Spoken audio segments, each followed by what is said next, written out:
जी हां, जम्मू कश्मीर में फारूक अब्दुल्ला को बयान दिए अभी 24 घंटे भी नहीं हुए थे कि मीडिया के सामने आकर सफाई देनी पड़ गई। दरअसल शनिवार को पीडीपी के खिलाफ तेवर अपने जो रुख है वो रखने वाले फारूक अब्दुल्ला आज अपने ही बयान पर नर्म पड़ते नजर आए। लेकिन सबसे बड़ी बात यह है कि इस नरमी की वजह उमर अब्दुल्ला बने या फिर उमर ने अपने फेसबुक में जो लेकर ट्वीट किया था, पिता के जो बयान पर उन्होंने सफाई दी थी, ये एक अहम वजह है। चर्चा करेंगे इसी पर हम कि आखिर ये यू टर्न जो अपने बयान पर लिया है फारूक अब्दुल्ला ने क्यों लिया है। हालांकि अभी जो ताजा खबर आई है, जो अपडेट अभी हम आपको दे रहे थे कुछ देर पहले, कि किस तरह से ये गठबंधन जो है वो रहेगा या नहीं रहेगा, क्या नए राजनीतिक समीकरण बनेंगे, इस बड़ी खबर ने कि गठबंधन यूं ही का यूं ही कायम रहेगा, सवाल कई खड़े कर दिए हैं। लेकिन फारूक अब्दुल्ला के बयान को नकारा नहीं जा सकता। देखिए खास रिपोर्ट। पक्ष में बैठी सोनिया गांधी इस माहौल का राजनीतिक फायदा उठाते महबूबा से मिलने उनके घर तक पहुंच गई। अब ये मुलाकात शिष्टाचार के तहत थी या राजनीतिक महत्वाकांक्षा, ये तो समय ही बताएगा।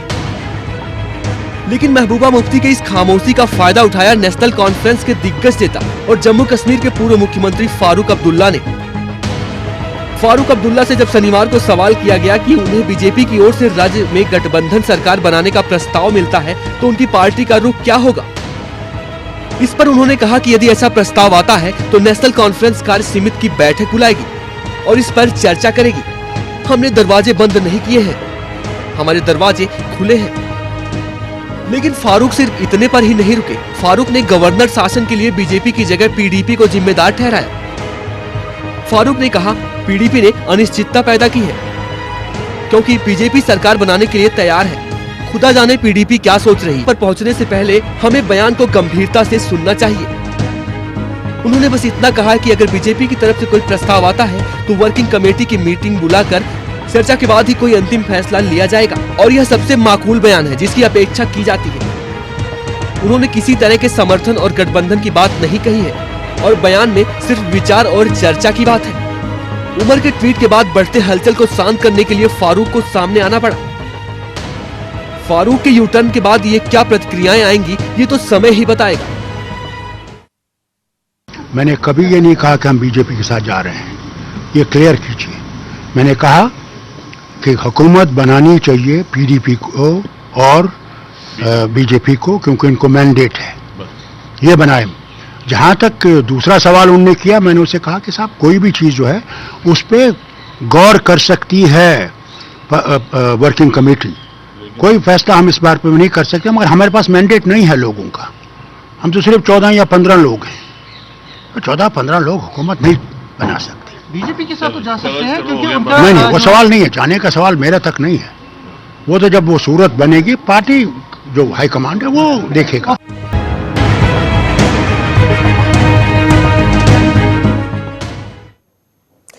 तो ये रिपोर्ट जो अभी आपने देखी, ये कुछ वक्त पहले की है, जब ये मीटिंग ओवर नहीं हुई थी, जो कि पीडीपी को कमेटी की मीटिंग हो रही थी, बैठक हो रही थी, जिसमें फैसला लिया गया कि गठबंधन यूं ही रहेगा जस का तस और बीजेपी के साथ रहेंगे।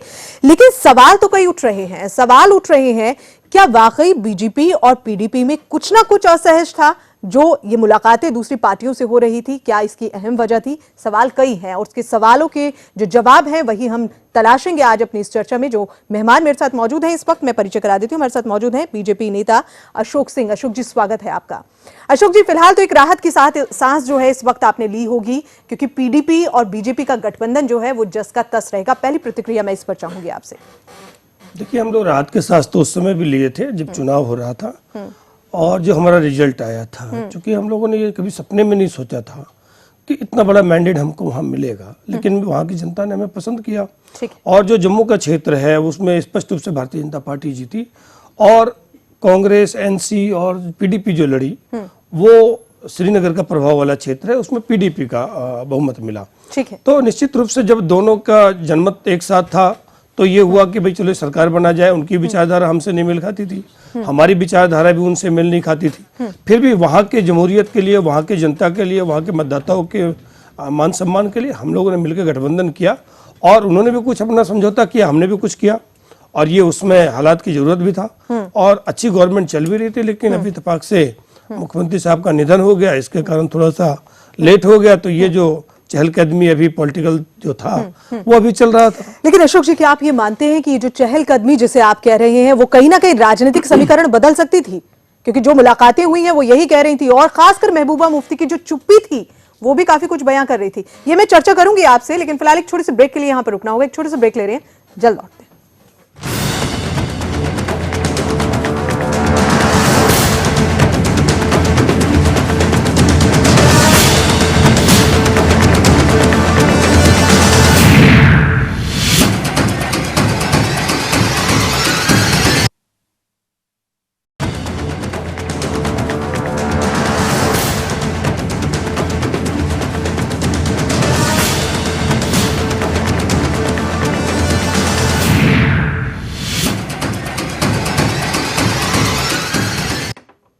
ब्रेक के बाद एक बार फिर से स्वागत है आपका। यहां लगातार चर्चा हो रही है पीडीपी और बीजेपी के उस गठबंधन की जो कुछ वक्त पहले सवालों के घेरे में था। गठबंधन रहेगा या नहीं रहेगा, इस पर अटकलें तेज थी। क्या ये जो पीडीपी है, क्या ये किसी और पार्टी के साथ जाकर सरकार बनाएगी, इसकी भी संभावनाएं जताई जा रही थी, ये भी अटकलें लगाई जा रही थी। लेकिन इन तमाम सवालों पर आखिरकार विराम लग गया जब पीडीपी कोर कमेटी की बैठक हुई। बैठक खत्म होने के बाद निर्णय लिया गया, महबूबा मुफ्ती ने निर्णय लिया, जिन्होंने अभी तक चुप्पी साधी हुई थी, कि वो बीजेपी के साथ ही रहेंगी, यानी कि गठबंधन कायम रहेगा। लेकिन आखिर ये गठबंधन जो है वो थोड़े बहुत भी अटकलों में क्यों पड़ा? राजनीतिक समीकरण बदल सकते हैं, इस तरह की चर्चाएं क्यों हुई? सवाल तो कई खड़े हो रहे हैं और इसी पर हम चर्चा कर रहे हैं। चर्चा के लिए जो मेहमान मेरे साथ में मौजूद हैं, मैं एक बार फिर से परिचय करा देती हूं। हमारे साथ में मौजूद हैं अशोक सिंह, नेता बीजेपी। साथ ही हमारे साथ मौजूद हैं राकेश कपूर, राजनीतिक मामलों के विशेषज्ञ हैं। दोनों मेहमानों को स्वागत है। मैं ये जानना चाह रही थी अशोक जी आपसे, क्योंकि मैं राकेश जी के पास बाद में आऊंगी, पहला प्रश्न मैं आपसे यहां ये करना चाहूंगी, गठबंधन में भले ही आपकी सरकार थी, सीटें कम नहीं थी, 25 सीटें आपके पास थी, लेकिन फिर भी इस चुप्पी की वजह क्या थी? लगातार अटकलें तेज हो रही थी कि शायद कांग्रेस के साथ में मिलकर महबूबा मुफ्ती सरकार बनाएंगी, क्योंकि मुलाकातें भी हो रही थी।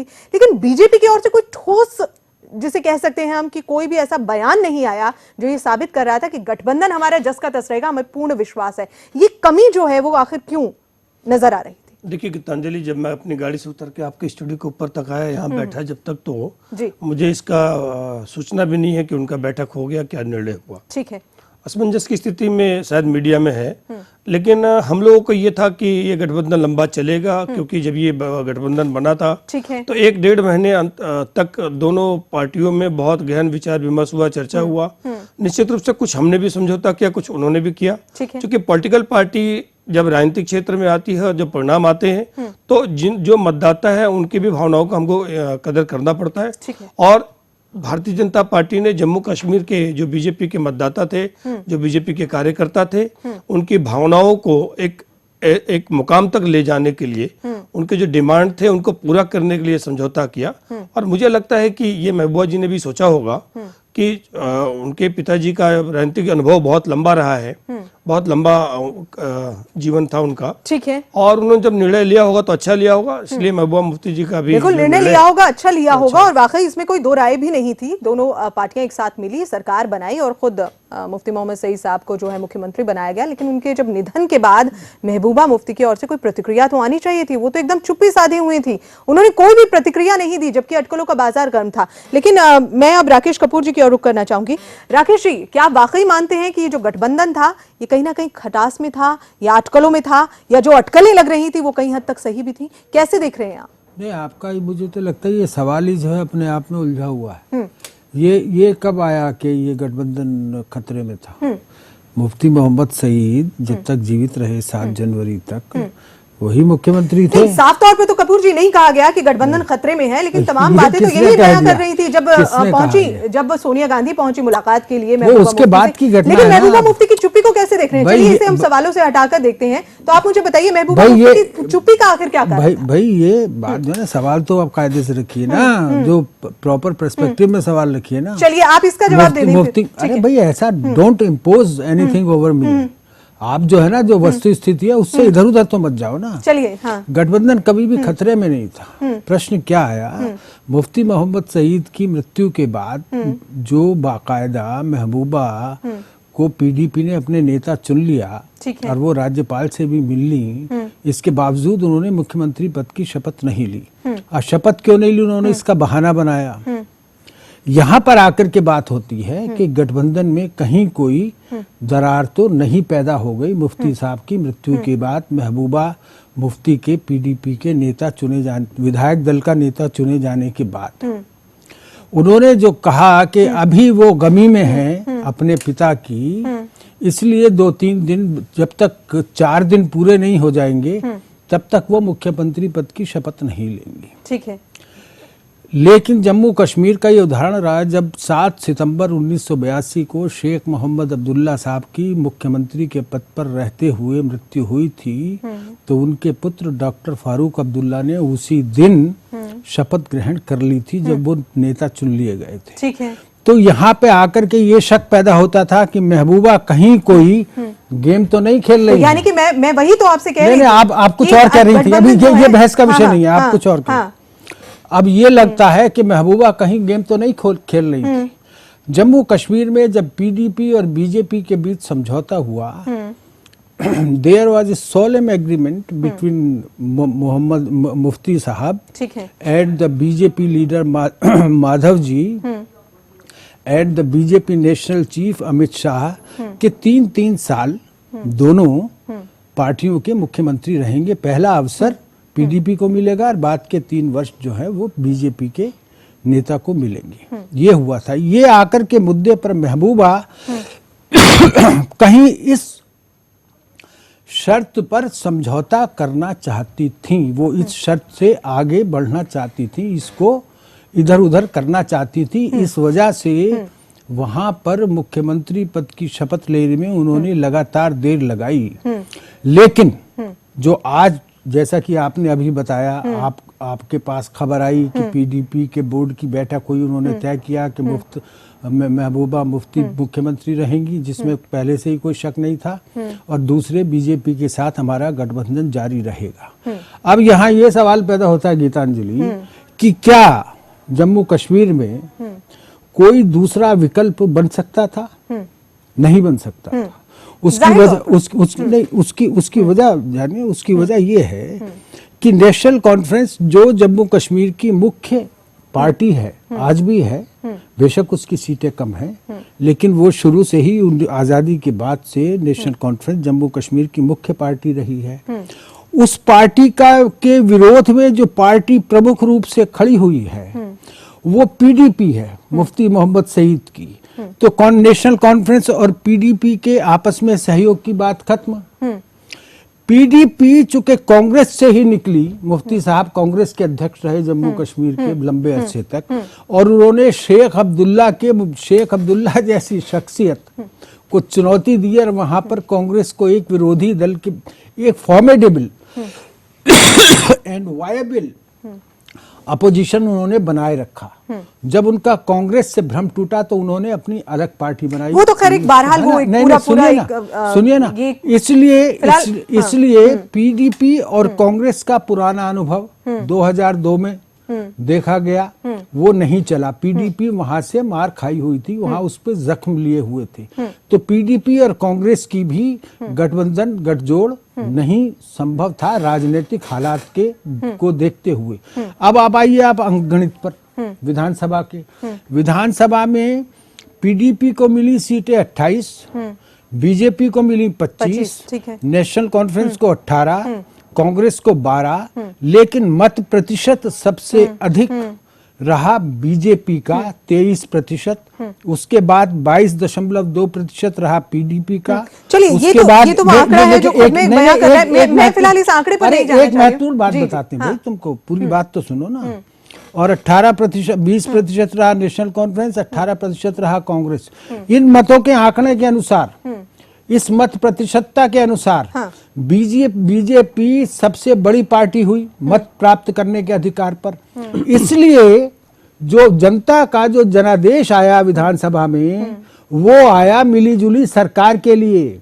और जनादेश आया कि लगातार इस बात पर कि जो दो बड़ी पार्टियां हैं वो इस राज्य को नेतृत्व दें, इसलिए बीजेपी का मुख्यमंत्री होना बाकी 3 वर्षों के लिए आवश्यक था। महबूबा मुफ्ती ने जिस तरह से चुप्पी साधी रही, मैं भी अभी कपूर जी को वही बोल रही थी कि महबूबा मुफ्ती की चुप्पी ही अटकलों की हवा को गर्म कर रही थी कि शायद ये गठबंधन कहीं खटास में है। इस बात से इनकार नहीं किया जा सकता और इसके तमाम राजनीतिक समीकरण उठापटक भी चल रही थी, जो तमाम बातें चल रही थी। लेकिन फिलहाल मैं आपसे ये जानना चाहती हूँ, आखिर जिस तरह से ये फारूक साहब की ओर से बयान दिया गया कि शायद अगर हमें बीजेपी की ओर से ऐसा कोई हमारी तरफ वो बढ़कर आते हैं या कुछ भी है तो इससे इनकार भी नहीं किया जा सकता। हालांकि उन्होंने बाद में यू टर्न ले लिया और यू टर्न लेके उन्होंने तमाम बातों को दरकिनार कर दिया, लेकिन इसमें कोई दो राय नहीं है कि ये खुली ऑफर जो है वो आपकी पार्टी के लिए एक तरह से रख दी थी। क्या आप इसे ऐसे देखते हैं?